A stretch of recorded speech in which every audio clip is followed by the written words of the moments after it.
Jill and the crew are waiting to hear from you, so get those comments in. Welcome, Palace fans throughout the world, to a very special transfer deadline day Red and Blue review with me, Ian Noble, hosting this evening. You'll get all the breaking transfer news with our correspondent, Nick Philpott, camping outside Selhurst Park this evening. And we're interested, of course, in your views of our January window, which we'll come to a little bit later on. Welcome to everyone in the chat joining us. It's really good to have you all with us. Let me introduce the extended team this evening to you.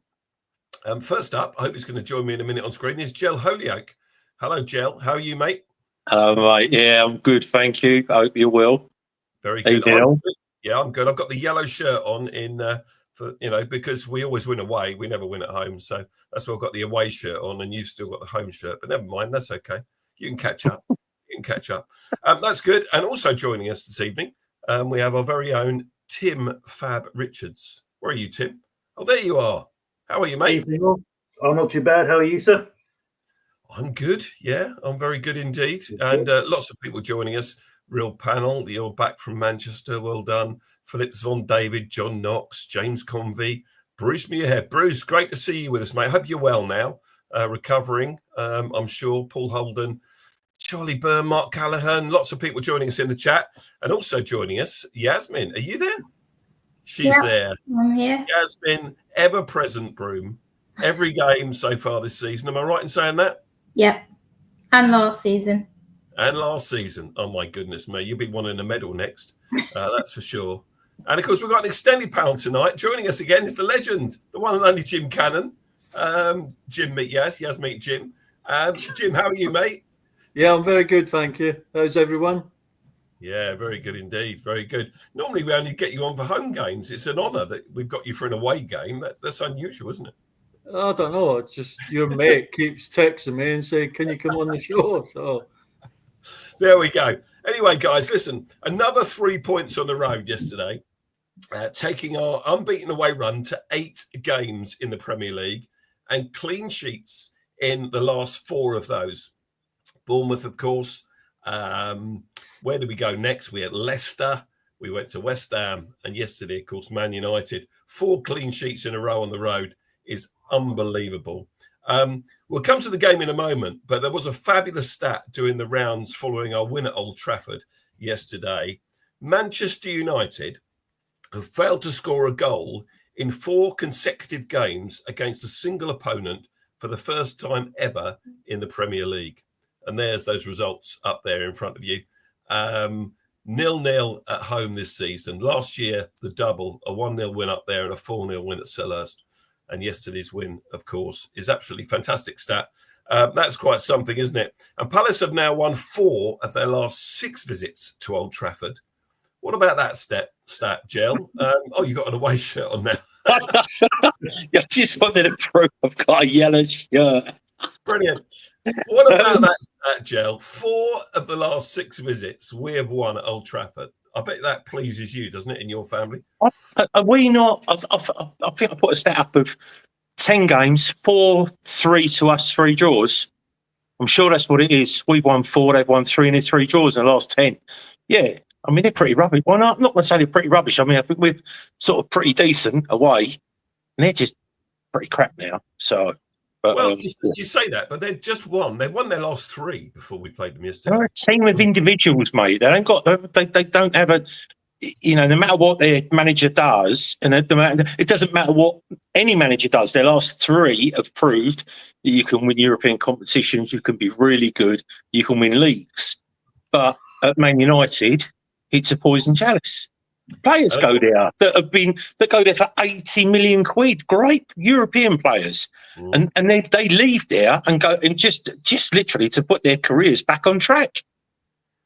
Well, this is a podcast about Crystal Palace, not Man United, but yeah, you've made a very good point there, and we can talk more about them later and their failure to deliver at their level. And of course, I wasn't there yesterday in the ground. I know Yaz was. But I watched it on some dodgy Australian TV channel. And there were, there we go. That is our motley crew. There's Paul Gear right in the middle there. Yaz, there's you on the left. They're looking very serious. And daughter Alice with you. And Mr. Saunders taking a picture on his phone, probably videoing it, putting it out live on his Facebook page. Great shot. So I wasn't there yesterday, but I saw on the TV shots of Sir Alex Ferguson sitting there watching Man United. He must be thinking, what on earth is going on at my football club?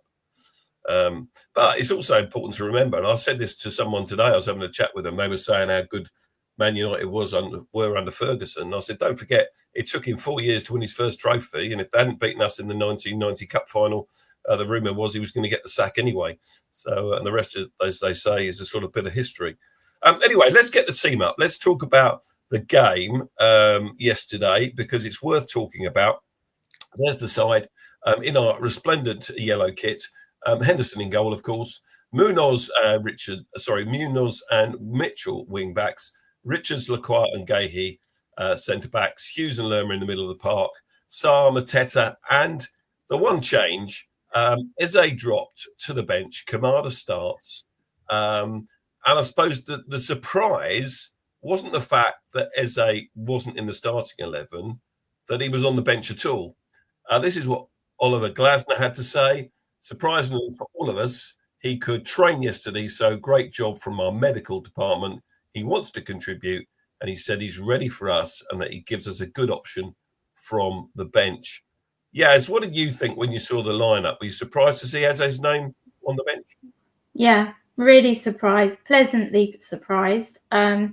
So we thought, well, maybe it's not as bad as we thought. With Kamada, I mean, I guess he was the obvious one to come in, but why do you say that? Why do you say Kamada was the obvious choice as opposed to anybody else, do you think? Well, I just think that SA, I would have liked to seen him come in, but I don't know if it was too much, for him having only just joined and everything. Mm-hmm. Adam obviously wasn't fit enough to play a whole game. So I thought it was okay. He always makes me nervous, Kamada, but I'm glad to see that he's doing better. Well, yeah. I mean, Jim, would you think right choice for you? Kamada gets the start yesterday. Well, replacing Eze, yeah, probably. I mean, he plays in that. That's what I've always thought. They're two similar. Well, they look similar. I don't think we've actually ever seen the best of Kamada, because I'm sure he's a Japanese international, and I'm sure he must be better than what we're seeing at the moment. But as far as position-wise, I would have thought, obviously if Wharton was 100% fit, he would have been in there. So it was probably the right choice. And I haven't seen anything yet of him. Some of the things he does, he looks really good. And other times you think, but somewhere in there, I think is a good player. And some players will hit the ground running, and other players take a little bit longer to get going. So I'm giving him the benefit of the doubt. I mean, he had a great chance. I think Sarr pushed the ball into him just inside the box, and all he had to do was control it, and he was in on goal, and he ended up having to control it, take it away from goal, turn, and I think he set Mitchell up for that shot. So yeah, but definitely probably the right choice. Yeah, probably the right choice. And I think I'm with you on that. We're going to come to you in a minute, Tim, to talk us through the highlights of the game. Someone said Devene could have started in the chat.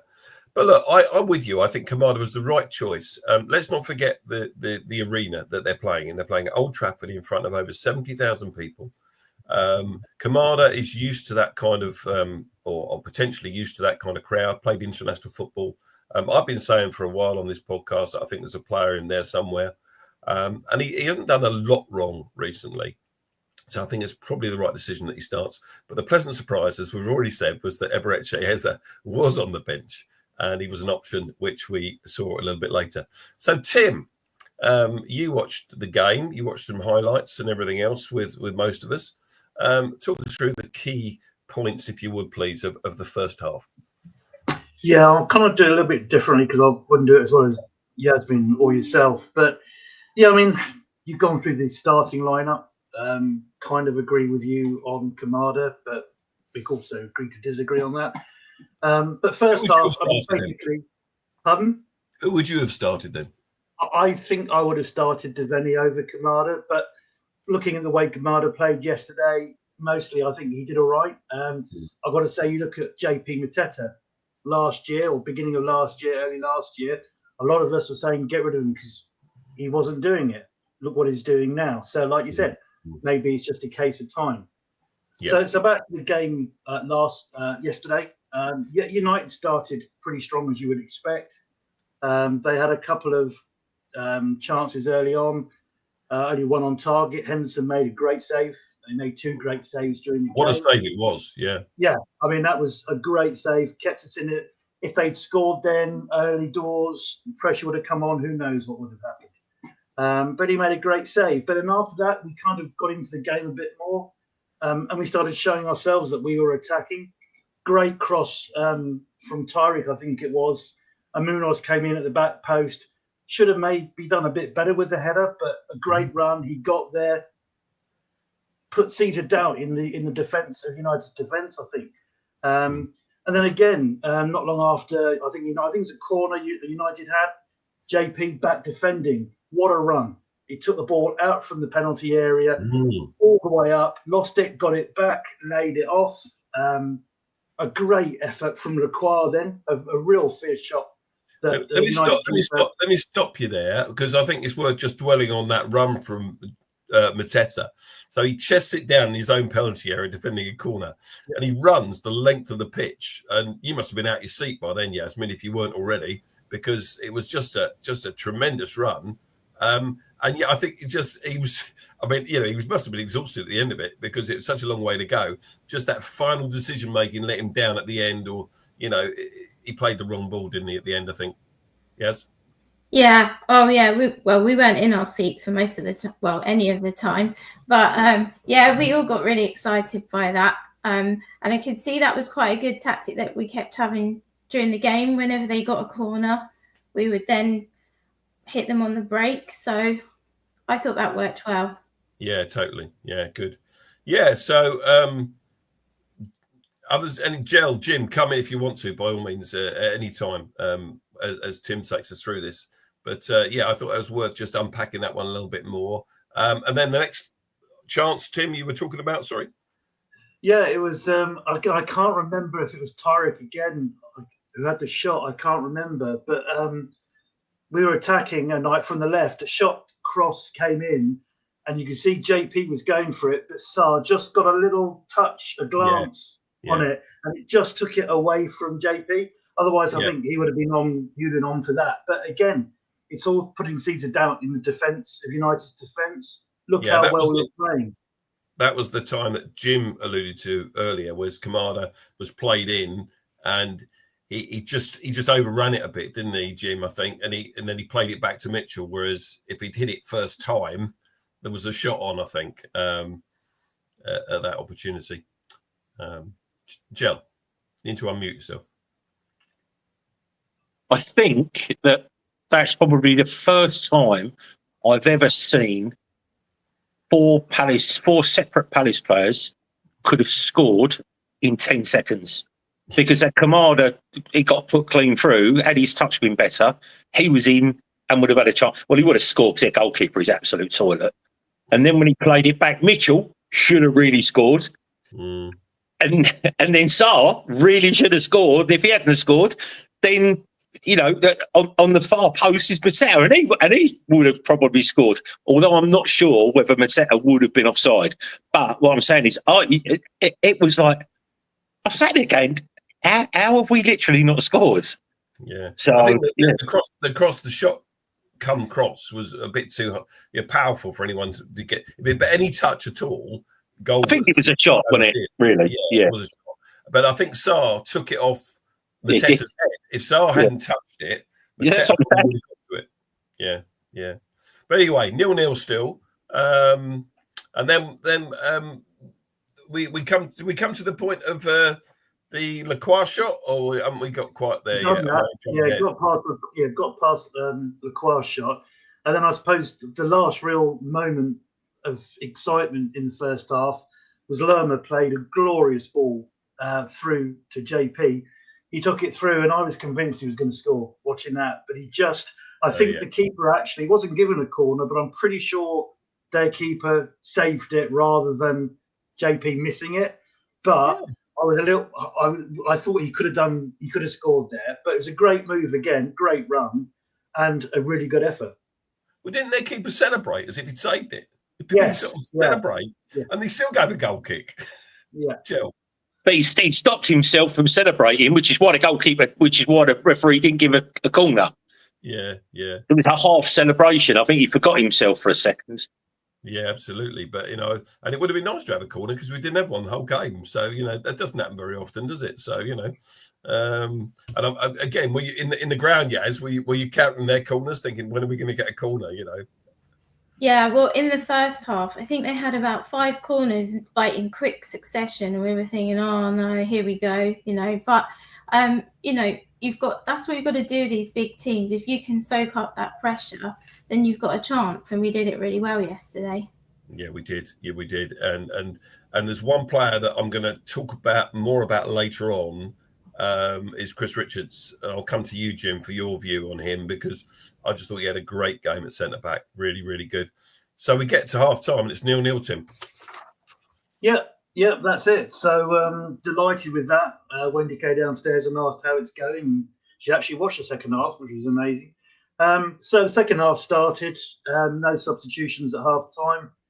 Again, United started the stronger again, as you would expect, the home side, especially with what they're going through. I think United only had 2 shots on target the whole game, but both brought great saves from Henderson. The second one, I believe, was Fernandez. A good move. You've got to say it's a good move from United. Great shot. But again, Henderson did what he's there for, and he pushed the ball away. And to be fair, I think that was probably, apart from one more save he had to make, that was basically all they did for the rest of the game. And of course, 61 minutes comes and Kamada is subbed for Eze. And I want to just talk about Eze a bit here. I've given him some flack, justifiably, I think. But you have. Yeah, but I don't think it's been justifiable. I don't think his performances have been good enough. But he came on as sub and he was like a different player. Before we carry on, I'll say, when was the last time you'd seen him run at the defence like he did when he came on as a sub yesterday? When there's that one run, especially, where he just went through practically the whole team. Jill. So we've all given Eze flack. I've been, instrumental sometimes in doing it, and we've said there's only, for me, I did say there's only 2 reasons why he could be playing the way that he has been. He's either missing Elise because they were, the couple of kids in the playgrounds, or he was injured, and now we know that he's been injured for weeks. He's been playing through the pain barrier. And, if you're having to have, I don't know whether they still do this, Jim might know more than me, but do they still do the cortisone injections, Jim, or the pain numbing injections to get you through a game? Or have they sort of stopped that to stop the old boys or the young fellas being crippled in their old age? No, I can't see them giving a cortisone injection anymore. Certainly not like we used to have. We'd have one at half time and then they'd throw you onto the pitch. It's far too sensible these days. And they've got plenty of players. Medical staff wouldn't allow it. I mean, they might have cortisone, but they certainly wouldn't have it just to play a game. I mean, you're defeating the object, really, aren't you? No, but you're spot on, Gel, in terms of your analysis of Eze, because, yeah, you're right. We have criticised him on this show for not being the player that he was, but we now know that he's been carrying this injury. The injury was it occurred during the League Cup quarter-final away at Arsenal, and he's played an awful lot of football since then. I mean, he hasn't missed much. He got hooked a couple of times early, and you think, oh, why has he come off so early? And that's the reason he's been playing through the pain barrier.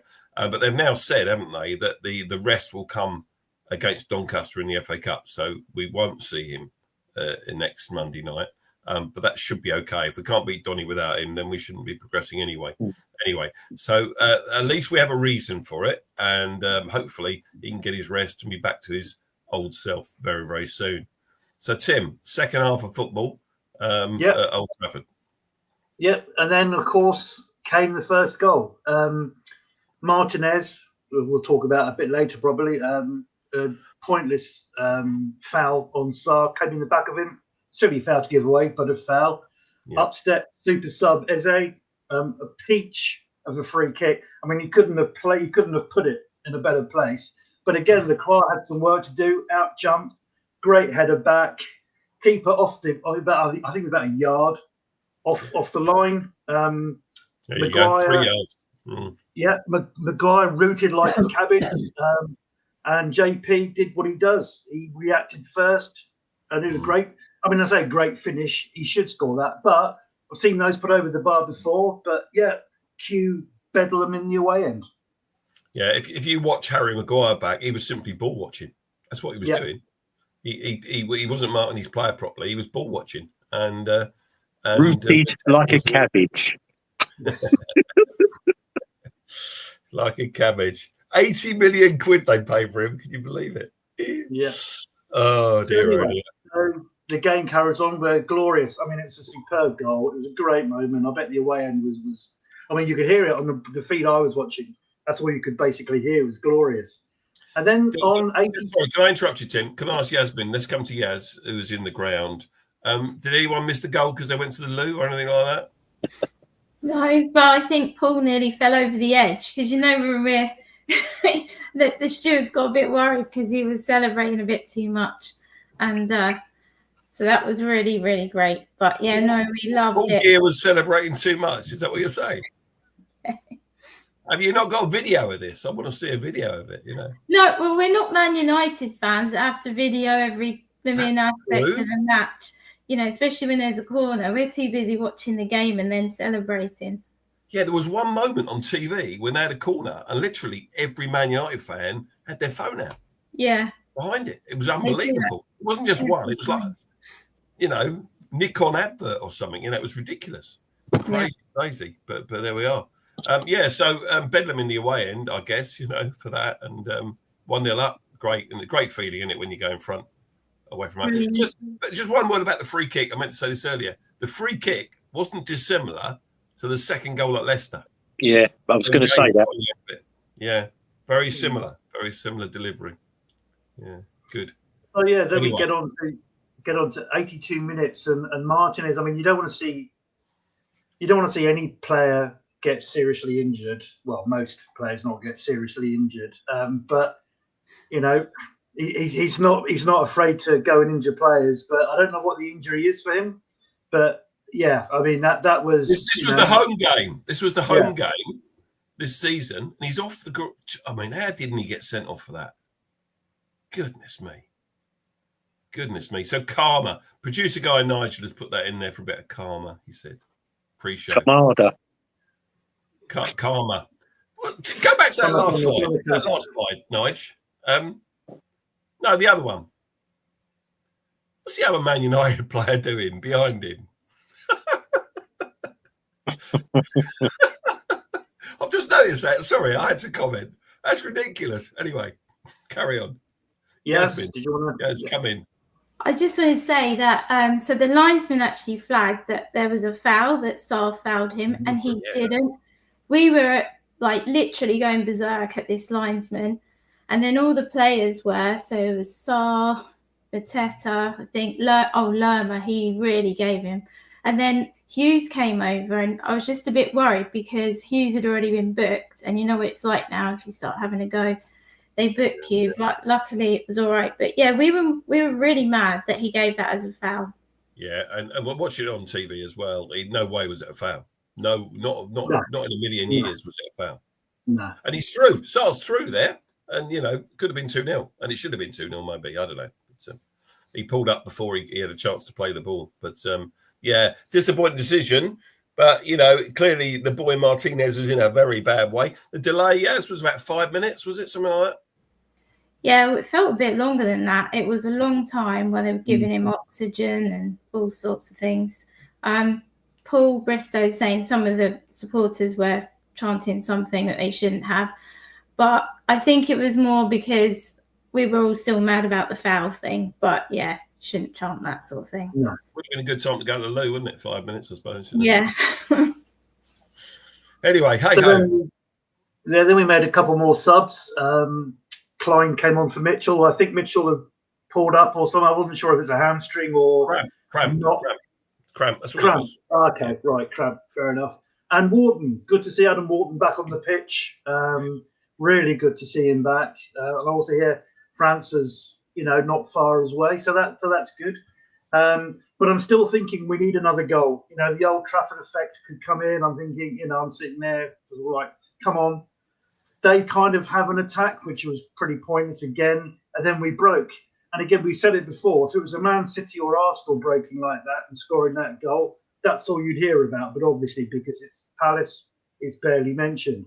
A great break from Sarr, who I think has been amazing for the second half of the season. He's come on so much. Lovely run. Great run then from Munoz past him. Peach of a ball through. Dissected the defence completely in half. And again, Munoz, perfect cross for JP on a play. He's not going to miss that. Slots it away. Cue even more Bedlam in the away end. Yeah, and it's worth saying also that it was. If you said this and I missed it, I'm sorry. Adam Wharton started that move. Adam Wharton won the ball back to start that move and passed it to Sarr, who then carried it up the pitch as well as he did. And Munoz, towards the end of games, he gets forward an awful lot. It's a feature of what we do. Last 10 minutes, almost regardless of the scoreline, he's playing right wing. Yeah, it's really good. Also, really good for my FPL score. So I've had him in since the start. So Me too.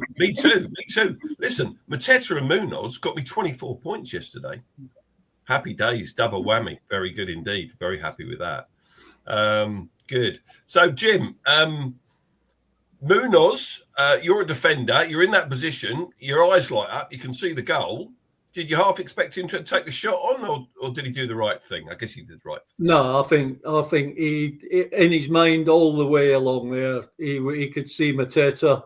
All he had to do is make sure he put the ball in behind the centre half, in between the goalkeeper, and it was a straightforward.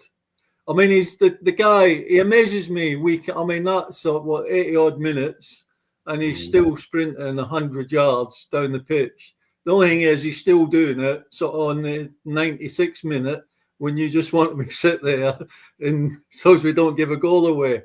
But yeah, but going back to Gel, he mentioned earlier about Eze missing Elise. I think the one player that Eze's missed is Wharton, because his range of passing, and exactly what you just said there, Ian, his passing, he won that ball and he just went bang. And it was into Sarr, and he was away doing what he did really well. So once we get him back, we're going to be such a good side. Totally. Joe. Has anyone sort of mentioned about how strong our bench was yesterday? I mean, I'd go as far as to say I can't think in, 3 seasons, maybe longer, that we've had. So, I'm sort of talking offensively, really, because Devaney likes to go forward. I just think that's just one of the strongest benches that I've seen for years. And when you look at, we had everything covered right away through the middle. I mean, we don't need. It's hard to describe, but we really could have took JP off and still look threatening. I mean, Sarr, has been said, has just been, again, I said to you, didn't I, through the middle. He's not a winger. Don't put him out wide. Put him through the middle. He's ridiculous. He scares defenders. And Man United are so slow through the middle. They don't have any pace anymore. But I thought it was amazing, Tim. Yeah. Tim, can I come to you in a minute? Talking about the strength of the squad, I mean, it was a strong bench. Paul Gear, Real Panel, said, we'll be interested to see who makes way for Wharton's return. Both Hughes and Lerma don't really deserve to be dropped. What do we think about that? Who will make way for Adam Wharton's return in the first 11? Tim? I would have to say Lerma. Okay. Yeah. Jim, would you go with that?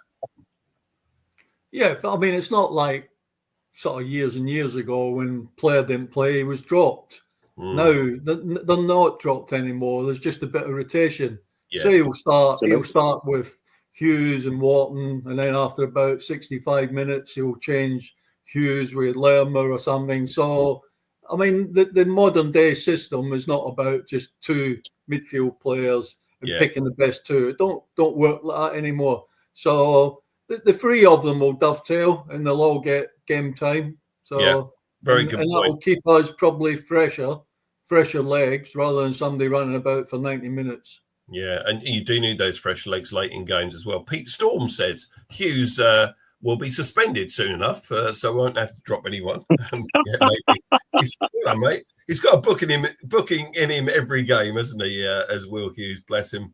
What a great engine he's got as well. But no, I'm with you guys on that. I think they will be rotated, those two, but maybe Hughes gets the start most of the time. Tim, sorry, I yeah, that's right. No, I just wanted to finish by talking about a couple of points or a couple of positions, if you like. I just want to say Crystal Palace record 8 unbeaten away. Crystal Palace best away defence in the league this season. Yep. When was the last time you would thought, or you ever heard, or think you'd ever hear Palace talked about in that way? I think you've got to talk about the manager. Look at what he's done with the players. Chalobah went back and we were all like, oh no, we've lost Chalobah. You look at our back three yesterday, Richards, like, I know you want to talk about him. He came in within the first few minutes. What a blocking tackle to stop them from probably scoring. Yeah. So, beginning of the season, I agree, it was looking pretty dicey. We had a lot of injuries. But you look at us now, you look at how dangerous we are. And I don't think there are many teams that will actually want to come up and play us at the moment. And then the players we've got coming back from injury as well. You know, hopefully we'll get another player in this window, but I'm not sure. But no, it's looking good. Good, yeah. Felix von David says Richards outstanding yesterday. Yeah, I just want to touch on Chris Richards because I thought he had a fantastic game yesterday. Jim, there he is, being interviewed afterwards. If you haven't heard his interview on the Palace player, make sure you get to listen to it. 12 clearances, 2 interceptions, 5 tackles, 5 out of 5 ground duels won, 9 out of 11 total duels won. He wasn't dribbled past once, and he kept the clean sheet, of course. Jim, you'd have been proud of that, wouldn't you? In the stats for a game as a centre back. Yeah, good. I don't think we've done stats in my day. It's like, I'll tell you what, he's a quality player, but he's like, he come in, he's been in, then he's been out, and then he come back in again. He's just somebody that probably needs to play regular and then starts building his confidence up. And at the moment, you wouldn't leave him out. He just builds himself into a game. And I think sometimes when he's not played for a few games, he comes in and he's a little bit tentative and his passing's a little bit. But once he settles into playing regular week in, week out, he looks a really good asset. I mean, he's a good player. He's a good player. I mean, he's an American international, so, I mean, he's got a bit of quality about him. He has. Do we think, it's a bit hypothetical, but just interesting, get your views on this. Do we think he would have got selected ahead of Trevor Chalobah if Chalobah hadn't been recalled by Chelsea? Yasmin, what do you think about that one? I'm not sure. It didn't seem like it. And when he played the first couple of games he played, I was a bit, oh God, I'm not sure about him. But I don't know. It's really difficult to say, Ian, because both Chalobah and Richards do have mistakes in them, but I guess everybody does. But yesterday, I think I really saw him step up a gear from what he has been. Good. Excellent. Jill? I think it really suits our style of play to play 3 at the back. I really do. Three big guys at the back. It does, you know. And I'll tell you the other thing as well, which we haven't had. For years, we've relied on maybe 1 or 2 players to do the more cutting passes, to boot the sort of eye through the needle, just really to be a good passer. But now you look at Hughes, he can pass, Wharton can pass, Eze can pass, Lacroix can pass. You know, once Richards does that, adds that to his game, you know, once he was absolutely masterful yesterday, and as we discussed beforehand, and I hope we can have the man of the match discussion, you know, before we finish. You know, well, let's do that now. Who was man of the match for you yesterday? God, you're going to hate me, Hughes. I just thought he was in everything about him just gets better and better and better. He's unbelievable. Tim? I like Hughesy, but I've got to, for me, JP, not only for the fact he scored 2 goals, but the fact he just completely ran 150, 200 million pounds worth of defenders all over the place. They couldn't live with him. They didn't know where he was, what he was doing. He had them in his pocket. So for me, it's got to be JP. Yeah, I'm with you on that one. I think Mateta was man of the match. Jim, your man of the match yesterday? Well, you would go with Mateta. I mean, he's been unbelievable, and I only saw the highlights. But the highlights I saw makes me take some words back, because I've always been a bit critical of the goalkeeper in crossing. But he seems, over the last half a dozen games, totally changed. The way he's coming out and punching balls and getting people out of the way. So I give him my man of the match, just because he comes for crosses now. But it makes a hell of a difference to the team. It does. You know, like the ball's not bobbling about. It's out the box and they're pushing out and trying to win it again. So Henderson for me. I'd like to see his distribution a bit better, but I agree with you on the crosses. Yasmin, your man of the match? Well, I think the whole team really together were men of the match. But if Glasner. No, if I had to choose, I'm going to give it to Munoz. Very good for his assist, and he's engine up and down the right flank. Yeah. Very good. Tim, let's come to you to finish this off then for the game, and then we'll move on, because it's transfer deadline day, in case anyone had forgotten. I mean, there's not much else. There was 9 minutes of injury time. We were really comfortable, and that was it. Jim, I've got a question I'd like to ask you. You know, being an ex-player, you know, you played in teams doing well and teams not doing well. We all know confidence is important, but when you watched the performance yesterday, how much of that do you think is down to improved confidence? Yeah, we lost against Brentford last week, but especially away, we've been doing so well. Do you think confidence has a lot to do with how well we're playing at the moment? Yeah, of course it does. I mean, that confidence breeds better performances, and our away performances have been brilliant. I was looking at the other day. I think the last 7 games we've got 17 points away, and the last 7 games at home we've got 6 points. So we're certainly a confident team away from home. At home, I mean, if we'd picked up anywhere near, we'd be sitting just outside the top 6. And we've not played bad at home, but we've not been the same team like we've been away. What do you think that is? What is that? Because you often I hear don't know, about. Maybe the fans expect a bit more. Maybe when they're away from home, you know, it's more breaking. You know, like they're defending well, and then we've got really quick players that are good with the ball running, and we've got lots of legs there. So at home, sometimes teams sit a little bit deeper and make it harder, and then you need a bit more guile about you. You need like the Whartons to actually open up defences, and we haven't had that at home. And like the game against Brentford, I mean, they saw exactly how we were playing. I mean, that Mbembo just went and played on the right wing, and the 24, the really good little player, pushed in towards Gay was. So we ended up with a back 4, and like we couldn't play anywhere near, couldn't do our high press, which we're really good at. And but we have got to improve at home. But the confidence, I think every player playing there at the moment will go away and think, yeah, we can win this. Lots of times it's let's go and see if we can get a draw. I don't think they think that way, and I think that's probably down to the manager. Yes, definitely. Joe. You know, I've had my senior moment. I know what it was. No. So Glasner turned around and said after that at half time, he says he showed the team the missed chances and what they should have done.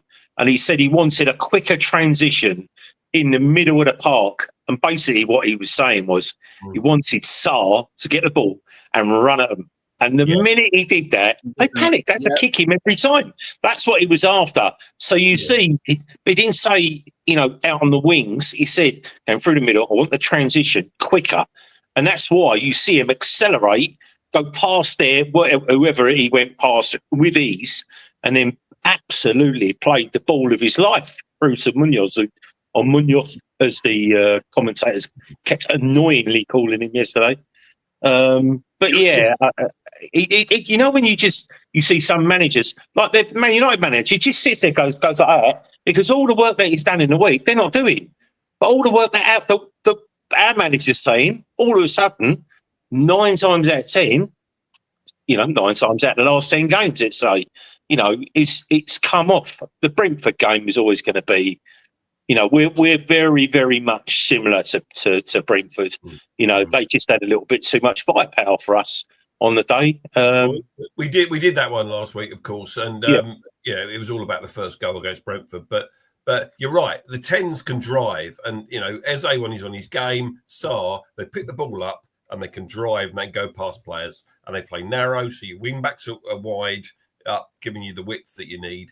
And teams don't know how to handle it. And Mateta's then all over the place. They don't know where he is, and they find him, or they find a wing back, as they did with the counter-attacking second goal yesterday, which allowed us to just get cut through them like a knife through butter.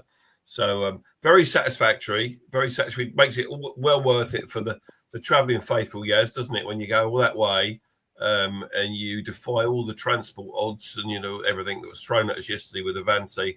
They were rubbish, Avante. Never travel with them again if you can help it. Of course we will, because we have to. But they really let our fans down yesterday. So let's have a look at the closing stats, Nige, if we can. And Tim, take us through these, if you would, be so kind. Unmute myself. Basically, stats. What do stats mean? The main stat is that we scored 2 goals and they didn't get any. Possession. Obviously they have more possession. Total shots 17 to 11. But only 2 of theirs are on target. 11 corners to none. Who needs corners? Passes completed only 184 for us. 454 for them. But what did they do with them? 12 to 10 free kicks, no offside, 1 offside. So, stats, you can, whatever. A bit of breaking news from Stamford Bridge. West Ham, the visitors, are 1-0 up. So just proving that this is a live podcast and we haven't recorded it beforehand. So there we go. That's full time. Old Trafford does empty quite quickly, doesn't it? When they lose at home. At least we didn't get wet this year. It's coming out of there like last season when it rained hard. No, that was a blessing. But we were singing "Why Are You Still Here" to the Man U fans. You sing the Palace. No, you're home. You sing the Palace. Okay. Good stuff. Okay. Just want a stat about Jean-Philippe Mateta, which I think is an amazing stat as well. In the last 365 days, guys, he has scored 34 goals for us and 3 assists. That's the most goals of any Premier League player during that time frame. Now, if that's a season in a year, he's the top goal scorer, Golden Boot.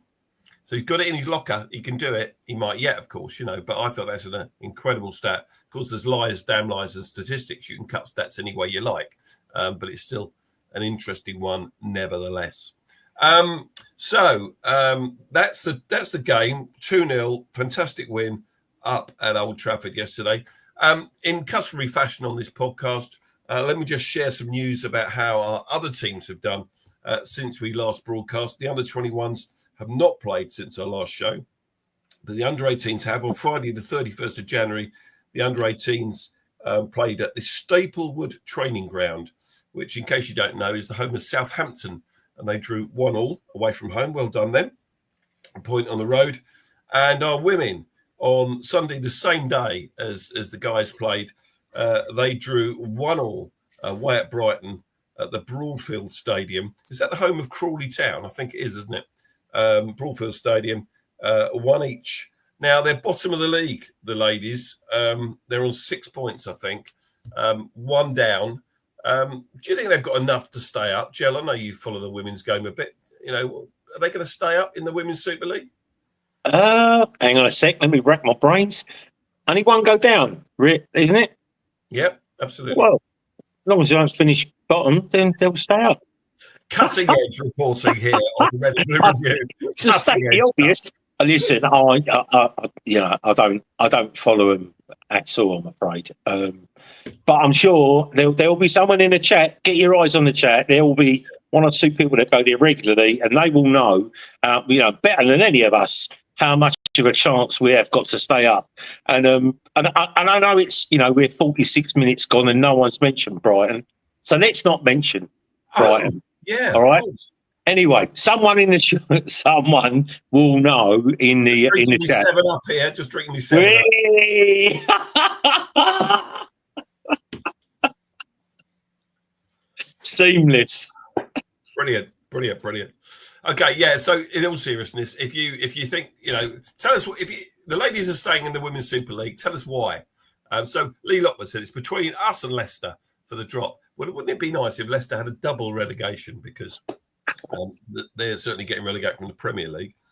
That's for sure. Let me just come to my phone once again. Make sure I've got it on the right page this time. We also talk about Loan Watch on this show. A quick update on some of our loan players. Owen Goodman, goalkeeper on loan at AFC Wimbledon, kept a clean sheet as they won 1-0 at home to Bradford City. It's been a bad week for young Joe Whitworth. Alice will be disappointed in this one. Full 90 minutes, obviously, in the last two games. They lost 4-1 to Stevenage and 6-2 at home to Lake Norient. The wheels seem to have come off for him because he was keeping clean sheets of plenty earlier in the season, and he concedes 10 goals in a week for Exeter. Danny Imray, he's still at Bromley. There was rumours he was going to go out on loan to a League One side, but he's still at Bromley. They lost 2-0 at home to Grimsby Town. It wasn't so long ago that we used to play Grimsby Town in league games. Jezrak Seki, he was on the bench for Sheffield United. Came off the bench in the 62nd minute as they won 1-0 at Derby, a game that David Ozo also played for Derby. And that, I think, or Agbenoni, he played in the first half for Gillingham as they lost 2-1 at home to Notts County. So there we go. Let's talk a little bit about the loan. The window. Who are we had a good window or a bad window, Joe? Did we get Chilwell over the line? We literally don't know. So I've seen a lot of rubbish written on social media that even if we do get him, that he's just going to come straight in, and there's no way that he can oust Mitchell. I don't care what anyone says. I thought Mitchell's done all right. To be under so much pressure week in, week out. The players that he's kept quiet over the years. Most of the time, he has Mo Salah in his pocket. Mo Salah does not get change out of Mitchell, and there aren't many left backs or left-sided players that anybody can say that about. I'd like to see him as cover if he comes in. He's got the experience coming from Chelsea, but I think after our dealings with Chelsea with Trevor Chalobah, I'm not sure that I'd want to be doing. I'm sure there'd be some kind of thing behind the scenes about him coming to us at the end of the season anyway. Chalobah, I'm talking about, if we do take the left back off. But yeah, I don't know. I'm just happy that we've had a surprise signing this year in Devaney, completely out of the blue, a freebie as such. Not a freebie, but he's not cost loads. And I'm really happy with our squad at the moment. We were screaming for a forward. Now we're not. But it would like to see Eddie, get a bit of game time and score a few. That would be really good. But yeah, squad wise, we're in a really good place at the moment. Just imagine that we hadn't have had those two serious injuries to Decore and Chaddy again. What's a team we'd have? We really would have a fantastic team. And again, as Jim said, the rotation. Players they can show their disappointment, but it's good to have rotation. It's good that the team can accept it. So yeah, on the up. Thanks, Chel. Yaz, I know you've got a view on taking Chilwell on loan from Chelsea until the end of the season. And it is a done deal, by the way. Sky reporting is done. So, Yaz, what are your thoughts on it? Well, after what happened with Chalobah, I just feel that we shouldn't be doing Chelsea any more favours. And if he is coming, and don't get me wrong, anyone that plays for Palace, I'll get behind no matter, what. But they should be paying us to take them because we're essentially taking their players, turning them into stars, and then they're profiting from it. Well, am I wrong? Look at everybody that we've had. So as long as they're paying his wages and we're not, then we'll have him on loan. But I just don't want to keep doing them favours because they've benched Chalobah today. And I think we need another centre. They have. Yeah. Yeah, Chalobah's on the bench for Chelsea tonight. They might have to bring him on in the second half if they're losing. But, the rumour has it that we're paying half of Chilwell's wages, which get this, is 90 grand a week. That's half. It's bonkers, isn't it? Completely bonkers. Listen, we do need cover at left wing back. We got. There again, Klein came in yesterday and covered all right for the last 10 minutes. But if Mitchell got injured, we'll be stuffed, I think. So I think that's what he's worried about. Whereas Kleiny is a more natural right-sided wing back. If Munoz got injured, he could play there more. Jim, good window or bad window in your opinion for Crystal Palace? Well, if Chilwell's our only signing, is he at the moment? No, we've got Esse, Romain Esse from Millwall. We talked about that last time. Yeah, 14 million, the young kid scored against Brentford. That's a good bit of business. I think he'll be fine. So that's more for the future, isn't it? I mean, when you're in the window, I'd like to see us get people that are going to come in and play. I mean, Chilwell's probably had about half a dozen games over the last 18 months, so he's not going to be up and running. But bear in mind, like when he last played, he was playing for England at left back, so he's really good going forward. I mean, Mitchell's a really good player, but he gives us nothing going down the left the way Munoz does going down the right. He's not playing as a left back anymore. He's playing as a left wing back. So his distribution and stuff that he does in their last third should be a lot better than what we're getting out of him. And Chilwell can do that, but whether, I don't know if he's got the legs now or to do that sort of role. Well, Jim, he's 28. He's not old, and he's not injured. The reason he's just not fancied at Chelsea anymore. They've got 800 players. Yeah, exactly. But he hasn't played many minutes. I think it'd be a good asset. I've got no doubt. We needed a left-sided. I mean, obviously, we need another centre half. I think because all our centre halves are out injured, so that would be the one position, along with the wing back, that I would say we needed. Possibly another midfield player, like the Lerma. He's a bit injury prone at time. Obviously, we've lost Curry for the rest of the season, and you can't have enough good players in certain positions. I mean, listen, guys, I'm excited to see Chilwell play left wing back. I mean, I don't think he'll be first choice. I think Mitchell will keep his place unless he plays particularly badly and or gets injured. But I think if Chilwell plays left wing back, he's a more natural wing back than Tyreek Mitchell ever will be. Fergus has made a really good point. His crossing is fantastic. He's excellent. Listen, Chelsea paid big money for him from Leicester. He played for Leicester for about 4 seasons. He was just on the fringes of the Championship winning side. Then he came into the side the following season. A little loan spell at Huddersfield. He's played a lot of games for Chelsea before the current regime. 21 caps for England. He's no mug, and he's only 28. So actually, I think it's an interesting piece of business. I'm not saying it would have been my first choice, but I think it's an interesting piece of business. I think it'll be a useful addition to the squad. But in terms of the window, players out, of course. Jeffrey Schlupp to Celtic, Rob Holding to Sheffield United. I think we're all happy with the last one. I mean, Yasmin, you'd probably drive him there yourself. You know where Bramwell Lane is. But Schlupp to Celtic. Maybe he just wants to add a Scottish Premier League winners' medal to the English one he won at Leicester. So he's got both. I don't know. He's not going to be first choice at Celtic, I wouldn't have thought. But is that a good move for us, given that it's another established player that is leaving the club that could come in and cover and be useful bench player for us? Tim, do you think it's a good bit of business losing Schluppy to Celtic? I've always liked him. I know that not everyone has, but very rarely has he let us down when he's come on. I'm surprised they're letting him go, but I can understand why they're doing it.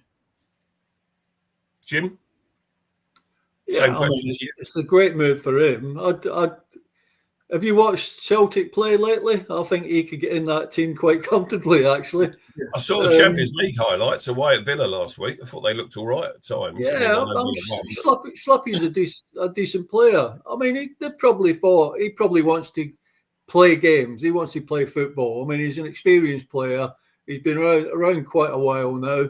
And sometimes you've got to say to a player, look, you want to go and play, you're not going to get enough games here.